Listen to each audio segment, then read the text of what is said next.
ఇది కేవలం సమాచారంగా మాత్రమే భావించండి. వైద్య నిపుణులను సంప్రదించండి. సో, గుండె జబ్బులకి మనకెప్పుడు నెగ్లిజెన్సీ అనేది అస్సలు పనికిరాదని అంటారు డౌట్ మీరు. లేదు. అయితే మీకు తెలిసిన ఒక కేస్ చెప్పండి. వాళ్ళు నెగ్లెక్ట్ చేసి ప్రాణాల మీదకి తెచ్చుకున్న ఒక కేస్ ఏదన్నా చాలా ఉన్నాయండి. దాంట్లో 2 ఎగ్జాంపుల్స్ చెప్పగలను. నెగ్లెక్ట్ జేసి బయటపడ్డ వాళ్ళు ఉంటారు. నెగ్లెక్ట్ జేసి పోయిన వాళ్ళు ఉంటారు. అదే ప్రాబ్లమ్. దానివల్లనే కొన్నిసార్లు మేము చెప్పినవి వాళ్ళకి చెవికందవు. పక్కింటోళ్ళు చెప్పారు, ఇట్లనే అన్నారంట, మంచిగానే అయిపోయాడు. అట్లా ఇలాంటివి జరుగుతాయి. ఎందుకు అంటే కొంచెం ప్రకృతితో కొన్ని సర్దుకుపోతాయి. అంటే జబ్బు సర్దుకోదు. సిట్యుయేషన్ సర్దుకుంటది. సో, మీరన్న నెగ్లిజెన్స్‌కొచ్చేసరికి ఆహ్, ఒక ఒక పేషెంట్ ఫర్ ఎగ్జాంపుల్ నేను ఇలానే ఆహ్, హెల్త్ చెక్ చేసుకొనొచ్చారు. వాళ్ళంతట వాళ్ళు అన్నీ చేసుకొనొచ్చి ఏమీ లేదనుకోని మన దగ్గరకొచ్చారు. సో, ఒక్కసారి యూఎస్‌లో పిల్లలు జనరల్‌గా కామన్‌గా ఏం జరుగుద్దంటే యూఎస్‌లో పిల్లలుంటారు. సో, వాళ్ళు ఒక 15 రోజులు విజిట్, 10 రోజుల విజిట్, వారం విజిట్ వస్తారు.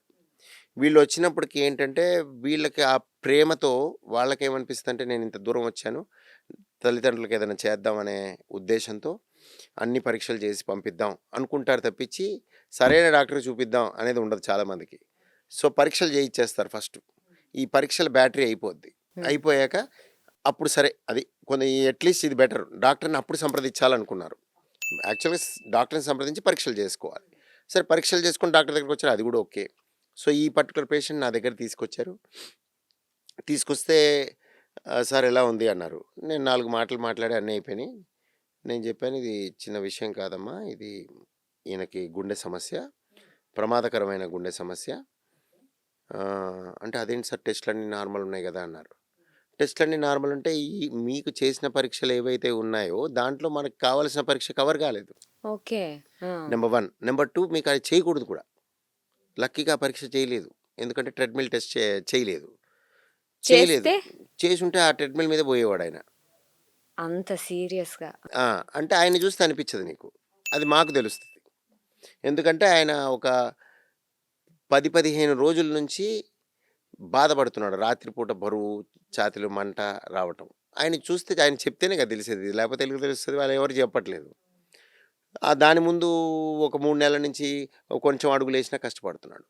సో, ఇవన్నీ ఎక్స్‌ప్లెయిన్ చేశాక ఫస్ట్ అలానే అంటారు. "ఈయన ఇంతవరకు బాగున్నాడు. మీరు ఇంతయి చెప్తున్నారేంటి?" అంటారు. అది మీ ఇష్టం అండి. నా బాధ్యత నేను చెప్పటం. మీరు చేయించుకుంటారా? చేయించుకోండి. యాంజియోగ్రఫీ అవసరం ఇలా అని చెప్పాం. హ్మ్. సో, వాళ్ళెళ్ళిపోయారు. మనకి సరే అయిపోయిందనుకున్నా. మళ్ళీ సాయంత్రం మళ్ళొచ్చారు. మనం పొద్దున చూస్తే, "లేదు సార్ మీరు చేయండి" అన్నారు. మనం చేసాం. చేశాక యాంజియోగ్రామ్ చేయగానే అనుకున్నట్టే నేను చెప్పినట్టుగా టైట్ బ్లాక్స్ ఉన్నాయి. అండ్ లెఫ్ట్ మెయిన్ అంటాం. మొదలు జబ్బు అది మర్రి చెట్టు మొదలు లాంటి జబ్బు. మర్రి చెట్టు మొదలే పోతే మొత్తం పోద్దిగా మర్రి చెట్టు. ఆ విధమైన జబ్బు. సో, అప్పుడేంటి మనం ఆడియో, వీడియో కౌన్సెలింగ్ రూమ్ ఉంటుంది. కూర్చోబెట్టి ఇట్లనే జరిగిందమ్మా అట్లట్ల మళ్ళీ సేమ్ హ్మ్. డెనయల్ ఉంటది వాళ్ళకి. హ్మ్. అంతా బాగుంది కదా సార్ టెస్టులు అమ్మ నీకు ఏం చెప్పాను? మీకు ఇబ్బంది ఉంది. చెయ్యాలి. జబ్బు డేంజరస్ జబ్బుంటది. మీరు లక్కీగా ట్రెడ్‌మిల్ చేయలేదు. చేస్తే అది ఇది అయిద్దని చెప్పాను గదా! ఇది ఉంది అని చెప్పి మనం బొమ్మ గీసి అన్నీ ఎక్స్‌ప్లెయిన్ చేసి, దీనికి స్టెంట్ కూడా చేయొచ్చు. కానీ స్టెంట్ చేయాలంటే కొన్ని ప్రక్రియ ఉంటది. లేదా బైపాస్ చేయాలి. బట్ ఏదో ఒకటైతే చేయాలి. జనరల్‌గా స్టెంట్స్ కూడా చేయగలుగుతాం. అని ఇది క్వైట్ లాంగ్ ఎగో ఇప్పుడైతే అలాంటివి చాలా చేస్తాను నేను. ఆ రోజుల్లో ఒక ప్రాబబ్లీ 2018 ఆ ప్రాంతంలో అప్పుడు కూడా చేసేది గానీ బైఫర్కేషన్ లెఫ్ట్ మెయిన్ అంటాం. సో, ఇప్పుడు ఇంకా చాలా చేస్తాం. అయి రెగ్యులర్‌గా చేస్తాం మనం. సో, ఇయన్నీ ఎక్స్‌ప్లెయిన్ చేసినప్పుడు ఆ అమ్మాయి నేను యూఎస్‌లో ఒక డాక్టర్ ఉన్నారు. నేను మాట్లాడతా అది ఇది ఇది అన్నది. సో, మీ ఇష్టమమ్మా మీరు ఏదనుకుంటే నేను చేయాలంటే నేను చేస్తాను అంటే బైపాస్ అని డిసైడ్ అయ్యారు. వెయిట్ చేస్తున్నారు. మిడ్‌నైట్ సడెన్‌గా ఆయనకి అటాక్ వచ్చి we lost him. We couldn't save him. Despite ఐసీసీయూలో ఉండి అన్నీ చెప్పి వాళ్ళకి త్వరగా డెసిషన్ తీసుకోండి అని కూడా చెప్పాం. హుహుహు. ఇలా వాళ్ళు తీసుకోలేకపోయారు. అంతయ్యాక మన్నంటారు. అంటే మళ్ళీ అది మీరు గట్టిగా జెప్పుంటే గట్టిగా ఇంతకంటే ఏం గట్టిగా చెప్తావు? కట్టేసి జేయలేవు గదా! సో, ఇలా జరుగుతాయి. మోస్ట్ కామన్‌గా ఇలా జరుగుతాయి. ఇది ఆ ముందు జరిగిందంతా ఎవరికీ తెలీదు. మాకు తెలుస్తది. So, we lost the patient. అది రైట్ డెసిషన్ రైట్ టైంకి తీసుకోవాలి. తీసుకోవాలి. కానీ క్విక్‌గా తీసుకోవాలి. ఇలాంటిదే ఆపోజిట్ చెప్తాను మీకు. సేమ్ పేషెంట్ ఒకళ్ళు మనకి ఇలానే వచ్చారు ఒకసారి. ఒక లాంగ్ బ్యాక్ ఇది డెకేడ్ ముందు. ఎస్టీ ఎలివేషన్ ఎంఐ అంటాం. అది గుండెపోటు దీనికంటే ప్రమాదకరం. ఇది ఇప్పుడు నేను చెప్పిన దానికంటే అది ప్రాణం టక్కని తీసేస్తుంది. అది ఎవరికి తీస్తుందో తెలియదు. 100లో అలా వచ్చిన వాళ్ళు అసలు రాకుండానే 100లో 50 మంది చచ్చిపోతారు అలాంటి జబ్బున్నోళ్ళు. అంటే మీ దగ్గరికి పెయిన్‌తో వచ్చారు. మా బాధతో వచ్చారు. అంటే దవడాలన్నీ పీకుతూ, భుజాలన్నీ పీకుతూ, చెస్ట్ అంతా లాగుతూ వచ్చింది. సరే అది వచ్చారు. సరే చాలామంది మా దగ్గరికి వచ్చే ముందే చనిపోతారు యాక్చువల్‌గా. హార్ట్ అటాక్ వాళ్ళు 100లో 50 మంది డాక్టర్ల దగ్గరికి రారు. వచ్చిన మిగతా 50ని 100 అనుకుంటే ఆ 100లో 30 మందికి ప్రమాదం ఉంటుంది మనం చేయకపోతే. 70 మంది తప్పించుకోవచ్చు. కానీ తప్పించుకున్నా కూడా గుండె దెబ్బ తినిపోద్ది అందులో ఒక 70 మందికి.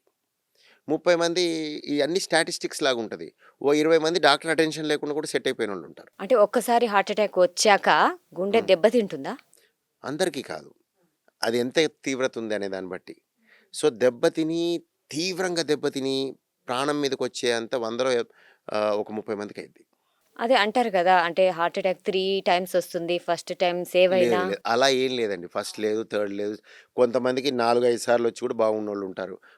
కొంతసారి ఒక్కసారే వచ్చి డాక్టర్కి దగ్గరికే రారు. అప్పటికప్పుడు మనం ప్రాణం పోతుంది. సో అది వేరియబుల్, అట్లేం లేదు. అది ఎందుకు ఆ టాక్ వచ్చిందో అపోహ ఫస్ట్, సెకండ్, మేబీ. థర్డ్ అపోహ అలాంటిది ఏమీ లేదు. ఎన్నిసార్లు వచ్చిందంటే రెండోసారి, మూడోసారి వస్తే ప్రమాదం పెరుగుద్ది, అంతేగాని రూల్ కాదు. ఫస్ట్ టైంకే చాలామంది మనకు దక్కరు. సో ఈ పేషెంట్కి అన్నీ చెప్పి ఎక్స్ప్లెయిన్ చేసి పేషెంట్ అటెండెంట్స్తో ఫస్ట్ మాట్లాడి ఆయనకి మనం చెప్పే విధంగా చెప్తాం. ఇప్పుడు చాలామంది భయపడిపోతారు కాదు, వాస్తవాన్ని తెలుసుకోవాలి. గ్రహించాలి. కానీ చెప్పే విధానం ఉంటుంది. బాబు అంటే గుండెపోటు వచ్చింది అట్లా చెప్పవుగా, మీకు గుండెలో గుండె సమస్య వచ్చింది అంటే గుండె అప్పుడే వెళ్ళిపోతారు ఆయన. గుండెలో సమస్య వచ్చింది, మనం దాన్ని ఫిక్స్ చేస్తాం, మీరు వరీ కావద్దు అలా. వీళ్ళకి వాస్తవాన్ని ఇంకొంచెం గట్టిగా చెప్తాం. సో అటెండెంట్స్తో నేను మాట్లాడుతున్నా ఇలా చెప్తూ అన్నీ మీకు ఇమీడియట్ ఎమర్జెన్సీ యాంజియోప్లాస్టీ చేయాలి, ఇమీడియట్గా లోపలికి తీసుకెళ్ళాలి, రక్తనాళం ఒకటి 100% మూసుకుపోతే ఇలా జరుగుతుంది, సో లోపలికి వెళ్ళి మనం చేయాలని చెప్పాం. ఇవన్నీ చెప్పి ఇక్కడ మాట్లాడుతుంటే సరే అండి నేను వెళ్ళి మాట్లాడతా అంటే మేము వెళ్ళి పేషెంట్ చూసి పేషెంట్ లేడు, లెగిసి వెళ్ళిపోయాడు, నాకు వద్దు ఇవన్నీ అని. సో ఇది అదర్ ఎగ్జాంపుల్ చెప్తున్నా. ఈయన ఎక్కడికి పోయాడని తర్వాత చూసే వేరే హాస్పిటల్కి వెళ్ళాడు, అక్కడ కూడా ఏమీ చేయించుకోలే. ఆ తర్వాత ఆయన సర్వైవ్ అయ్యి బాగానే ఉన్నాడు. ఎన్నాళ్ళు ఉన్నాడో మనకు తెలియదు కానీ బాగున్నాడు. అంటే నేను చెప్పేది ఏంటంటే ఈ ఎగ్జాంపుల్స్ క్యాన్ బి ఎనీథింగ్. ఆ రిస్క్ మనం భరిస్తామా అనేది ఇంపార్టెంట్. ఇప్పుడు అటుంది ఇటుంది, ఒకళ్ళు ప్రాణం పోయింది, ఒకళ్ళు తప్పించుకున్నారు. సో సేమ్ జబ్బులు ఉంటాయి. జబ్బు సమస్య తీవ్రంగా ఉన్నా కూడా కొంతమంది తప్పించుకుంటారు. ఏ బాధలు అంటే వాళ్ళకి దాని ఎఫెక్ట్ ఉండదు, ఓకే ఓకే. తర్వాత ఉంటుంది ఎప్పుడో ఒకసారి. బట్ ఎఫెక్ట్ అప్పటికప్పుడు వాళ్ళు బయటపడిపోయే అవకాశం ఉంటుంది. ఇంకోళ్ళకి మాత్రం ప్రమాదం వచ్చి ప్రాణమే పోద్ది. సో ఆ రిస్క్ మనం భరించాల్సి వస్తుంది. సో చెప్పింది విని అంటే అర్థం చేసుకొని రైట్ టైంకి డెసిషన్ తీసుకోవటం అనేది చాలా ఇంపార్టెంట్.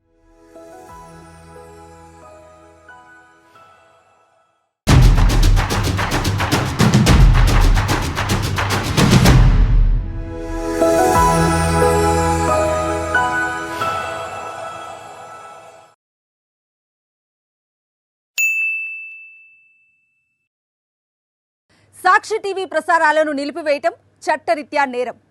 సాక్షి టీవీ ప్రసారాల కోసం మీ స్థానిక కేబుల్ ఆపరేటర్ను వెంటనే సంప్రదించండి. DTHలో ఇంటర్నెట్లో కూడా సాక్షి టీవీ ప్రసారాలను వీక్షించవచ్చు.